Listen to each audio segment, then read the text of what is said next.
और इसके आगे भगवान ने गोपियों का चीर हरण किया है। चीर हरण से तात्पर्य क्या है? माया का हरण। जब तक लज्जा रहेगी, माया रूपी वस्त्र रहेगी, तब तक भगवान से मिलन नहीं हो सकता। ये माया वस्त्र रूप चला जाए तभी भगवान स्वीकार कर लेते हैं। ये गोपियां ब्रह्म मुहूर्त में प्रातः काल उठ करके माता कात्यायनी महामाया, कात्यायनी बोलते हैं भगवती गौरी पार्वती जी को, स्नान करती यमुना नदी में और उठ करके सीधे यमुना जी से जल लेकर के माता कात्यायनी की पूजा करने जाती थी।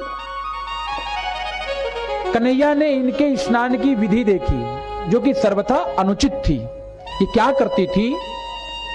ब्रह्म मुहूर्त में जाती थी, सारे वस्त्रों को खोल करके दिगंबर स्वरूप बना करके जल में जाकर स्नान किया करती थी। बच्चों को शांत करो। दिगंबर स्वरूप जब बनाया तो भगवान ने एक दिन मिल गए कि गोपियों देखो, जिस विधि से तुम स्नान करती हो ये विधि अच्छी नहीं है, तुम्हें वस्त्र खोल करके स्नान नहीं करना चाहिए। गोपियां कहती हैं अरे चल चल, हमको मत समझा तू, ब्रह्म मुहूर्त का समय रहता है, उस समय कोई जागता थोड़ी है, हम तो उसी समय जग करके स्नान करके पूजा करके अपने घर आ जाती हैं। तो भगवान ने समझाया कि देखो, तुम्हारे इस विधि से दो अपराध हो जाएंगे, एक लौकिक अपराध और दूसरा धार्मिक अपराध। लौकिक अपराध तो ये है, तुम स्नान करो और कोई मनचला व्यक्ति, मनचला पुरुष आ जावे और तुम्हारे वस्त्रों को लेके चला जाए, और जब तुम वस्त्र पहनने के लिए तट पर आओ किनारे पर और वस्त्र नहीं मिलेंगे तो फिर कैसा होगा आपके साथ? लज्जा चली जाएगी ना, आपकी मर्यादा भंग हो जाएगी। इसलिए वस्त्र उतार करके स्नान नहीं करना चाहिए। और धार्मिक अपराध ये होगा कि जो जल के देवता है वरुण भगवान, तो वरुण भगवान के सामने अपना ऐसा शरीर लेकर के नहीं जाना चाहिए, इसलिए तुम स्नान मत करो। गोपी ने कहा कि हमको मत समझाओ, उस समय कोई नहीं आता है।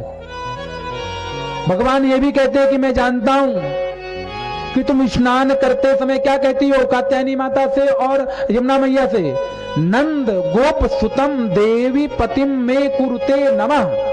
नंद का जो गोप है अर्थात जो पुत्र है वो हमारा पति बन जाए। तुम स्नान करते समय ये भी तुम कहती हो, ये भी मुझे मालूम है, इसलिए तुम मुझे पति मानती हो, तो तुम ऐसी परंपरा को त्याग कर दो।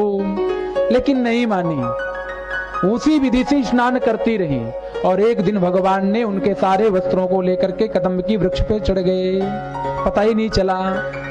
अब जैसे देखा कि पूर्व दिशा से सूर्योदय होने वाला है, लालिमा जैसी छाने लगी, उसी समय गोपियां आती तट पर और देखा तो वस्त्र गायब है।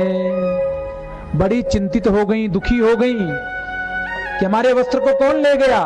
उसी समय भगवान ने बांसुरी बजाई, देखा कि सामने कन्हैया बैठा हुआ है। तो गोपियां क्या कहती हैं? अरे कन्हैया, ऐसी अनीति मत करो, ऐसा मत करो, देखो दिन निकलने वाला है, लोग हमको देख लेंगे तो हमारी सारी मर्यादा नष्ट हो जाएगी, हमारा सम्मान लज्जा चली जाएगी, इसलिए तुम हमारे वस्त्र दे दो। तो भगवान क्या कहते हैं? अत्रागत्य बलाह कामम। अत्र मतलब यहां, आगत्य मतलब आकर के, मेरे पास आकर के तुम स्वम स्वम अपने अपने वासा प्रगृहताम, वास बोलते हैं वस्त्र को, अपने अपने कपड़ों को ले जाओ, लेकिन शर्त यह है कि तुमको जल से बाहर आना पड़ेगा और मेरे पास आकर के वस्त्र लेना पड़ेगा। गोपियां कहती हैं अरे कृष्ण, हम इस अवस्था में कैसे आ सकती हैं तुम्हारे पास? देखो हमारी कैसी दशा, इस समय ठंड लग रही है, कार्तिक का मास है, मार्गशीर्ष मास भी चलने वाला है, तो तुम हमारे वस्त्रों को दे दो। मानयम भो कृथास्त्वाम। श्री कृष्ण देखो, ऐसी अनीति मत करो। नंद गोप सुतम प्रियम, तुम नंद बाबा के पुत्र हो और सबके बड़े प्रिय हो। नंद गोप सुतम, नंद बाबा के सुत यानी पुत्र हो और प्रियम और सबके प्रिय हो, इसलिए तुम जानी मूंग ब्रज श्लाघ्यम। श्लाघ्य बोलते हैं अच्छा लगना। जब तुम सबके प्रिय हो तो ब्रज के भी प्रिय हो। इसलिए देहि वासांस वेशिता, इस देह को ढकने के लिए हमारे वस्त्रों को आप दे दो। भगवान ने कहा कि नहीं, वस्त्र लेना है तो यहां पर आओ और यहां से लेकर के जाओ। तो फिर गोपियां कहती हैं श्याम सुंदर ते दास्या। अरे श्याम सुंदर, ते मतलब हम सभी तुम्हारी दासियां हैं, और तुम जो कहोगे करवाम तवोदितम, तव प्लस उदितम, तो मतलब तुम जैसा कहोगे वैसा ही हम करेंगे, क्योंकि हम तुम्हारी क्या है, दासियां हैं।